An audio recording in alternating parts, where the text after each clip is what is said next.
अस्सलाम वालेकुम। यादों के साथ किस नंबर 2 लिखा रही सोनिया बलोच। महर गुल की माँ कई दिनों से बीमार रहती थी। चेहरा पीला, आवाज़ मध्यम और कदम डगमगाते। गांव के सब लोग जानते थे कि वो मेहनत से नहीं घबराती, मगर अब बीमारी ने उसके जिस्म को निढाल कर दिया था। इसलिए जब दरीना को हवेली से बुलावा आया तो उसने महर गुल का हाथ थामा और आहिस्ता से कहा, बेटी आज तुम मेरे साथ चलो, मेरी तबीयत ठीक नहीं है। महर गुल ने अपनी माँ को सहारा दिया और दोनों हवेली की तरफ निकल पड़ी। गांव के बीचों बीच एक शानदार पुरानी इमारत खड़ी थी, जिसे सब नवाब हवेली के नाम से जानते थे।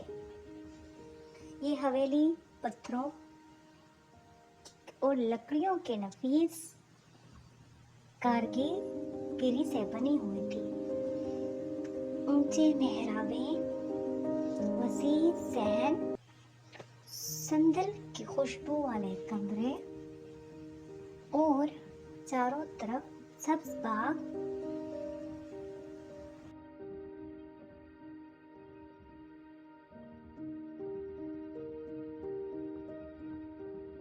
ये हवेली गांव के सरदार नवाब गयासुद्दीन खान की थी, जो अपनी शानो व शौकत और के लिए मशहूर थे। उनका खानदान गांव के सबसे बाअसर और मुअज़्ज़ज़ खानदान समझा जाता था। हवेली गोया एक महल थी।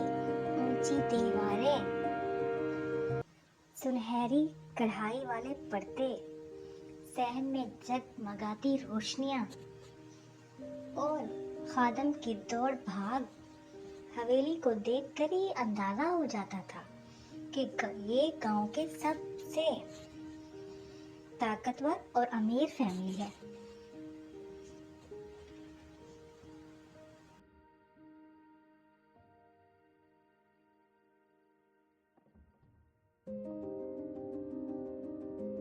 सरदार खान, दरियाज खान का दादा, रौबदार मगर गांव वाले के लिए नरम दिल। सरदार बैनुल्ला खान, दरियाज का वालिद, संजीदा और वकार वाले। दरमीना बेगम, दरियाज की वालदा, नाजुक मिजाज और नफीस औरत। नाइला, दरियाज की बहन, जिसकी शादी की तैयारियां थी।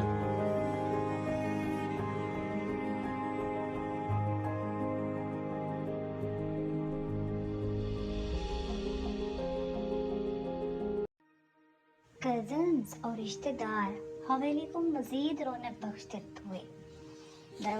हवेली का दरवाजा खुला तो एक अलग ही दुनिया थी।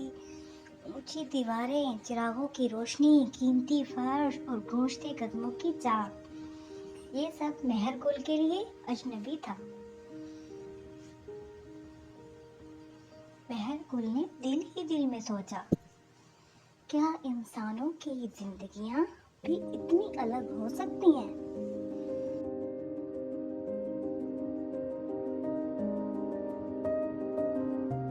एक तरफ हमारी झोंपड़ी की नमी, दूसरी तरफ ये रोशनियों का महल।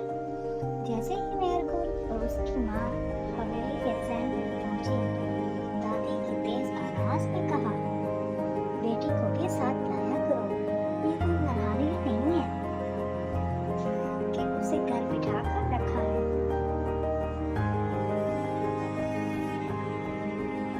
उनके लफ्जों में गरूर और तंज छुपा हुआ था।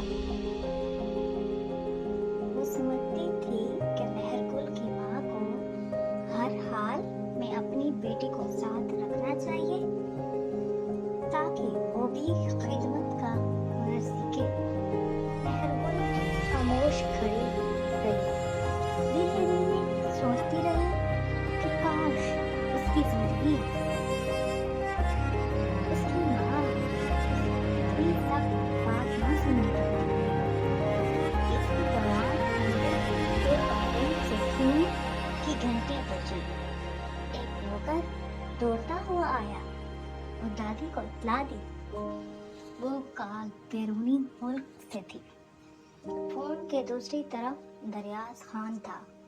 लंदन की ठंडी हवा और मसरूफ जिंदगी के बीच उसने अपनी माँ और दादी को बताया कि वो जल्दी वापस आ रहा है, क्यों ना कि उसे अपनी बहन की शादी में शिरकत करनी है।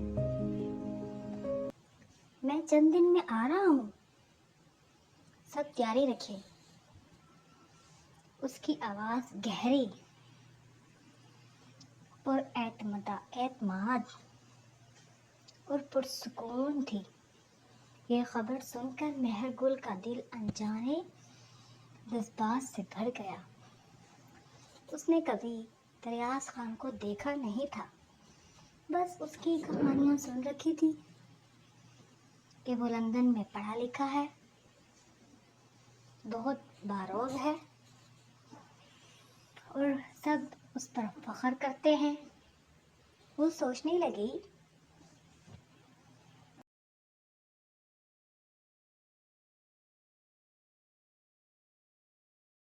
क्या वाकई ऐसा शख्स भी होता है जिसे दुनिया देखने के बाद अपने गांव की याद आती हो।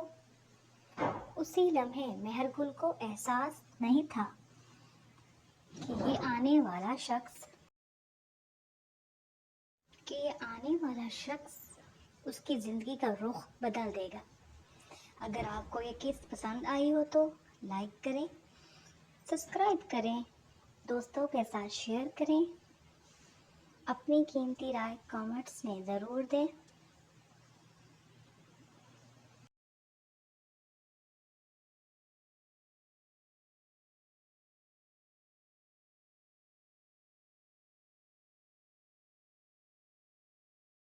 आपका प्यार और सपोर्ट ही मेरी असल कामयाबी है। अगली किस्त के साथ जुड़े रहें, सब्सक्राइब करना मत भूलें ताकि अगली किस्त आपको सबसे पहले मिले।